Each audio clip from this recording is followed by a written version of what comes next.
Welcome back to my channel. আশা করি সবাই ভালো আছো। আজকের পর্বে তোমাদের সাথে সর্ষের শাকের দারুণ একটি রেসিপি শেয়ার করব।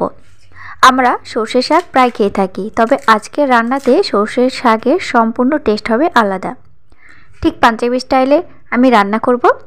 আর এখানে এক আটি সর্ষের শাক আছে, শক্ত ডগাটা ফেলে দিলাম, আর সাথে নিলাম এক মুঠো পালং শাক। সব শাকগুলো খুব ভালো করে জল দিয়ে 7 থেকে 8 বার ধুয়ে নিয়েছি। 2 গ্লাস জল কড়াইতে দিয়ে দিলাম, আর জলের ভেতরে আমি এবার শাকটা 5 মিনিট ভাপিয়ে নেব। কড়াইতে নর্মাল জল আছে, এখানে লবণটা দেব না। যে কোনো শাকে লবণটা একটু কম লাগে, তো আমি শেষের দিকে ব্যবহার করব। আর বাজারের কেনা শাকে অনেক সার বিষ থাকে, তো একটু ভাপিয়ে নেওয়াই ভালো। ভাপিয়ে নিয়ে জলটা আমি ফেলে একটু ঠান্ডা করে নেব। তো এখানে একটি মিক্সার জার নিয়েছি, বেশ ঠান্ডা হয়ে গেছে। এবার জলটা ফেলে দিয়েছি, আর আমি শাকটা খুব মসৃণ করে বেটে নেব। চাইলে তোমরা শিলনোড়াতেও বেটে নিতে পারো, তাতে কোনো অসুবিধা হবে না। আমার কাছে শিলনোড়া নেই, তো আমি এখানে মিক্সার জারে বেটে নিচ্ছি। সাথে 2টো কাঁচা লঙ্কা দিয়েছি, আর কড়াইতে 2 চামচ ঘি দিলাম। ঘিটা এখানে আমি সাদা ঘিটা ব্যবহার করেছি, তোমরা গাওয়া ঘিটা ব্যবহার করতে পারো। আর দিচ্ছি 2টো শুকনো লঙ্কা কুচি করে, আর দেবো 1টি কুচি করা পেঁয়াজ।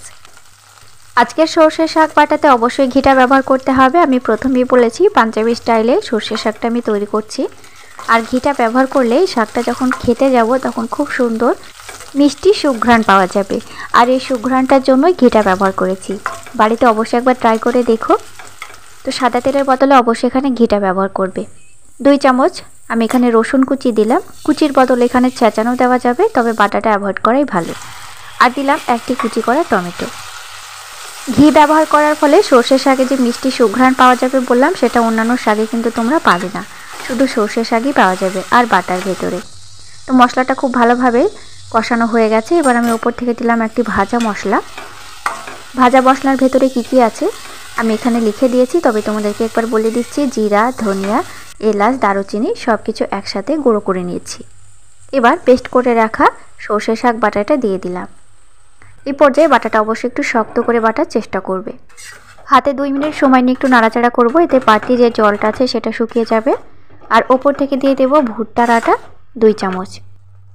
সর্ষে শাকের স্বাদ একটু ঝাঁঝালো হয়ে থাকে আর একটু কড়া ভাব থাকে, তো এখানে ভুট্টার আটাটা ব্যবহার করলে স্বাদ ভালো আসবে। 2 চামচ পরিমাণে দিলাম চা চামচের। এবার নাড়াচাড়া করে আরও 2 মিনিট ভালো করে নাড়াচাড়া করে জলটা শুকিয়ে নেব। এটা গরম ভাত, রুটি সব কিছুর সাথে খাওয়া যাবে, আবার এটা পরোটার সাথে খেতে ভীষণ ভালো লাগবে। তো আজকের এই রেসিপিটা আশা করি তোমাদের ভালো লেগেছে। বাড়িতে অবশ্যই একবার বানিয়ে দেখো। আর ভিডিওটি ভালো লাগলে চ্যানেলটি সাবস্ক্রাইব করে দেওয়ার সাথে থেকো। Thank you.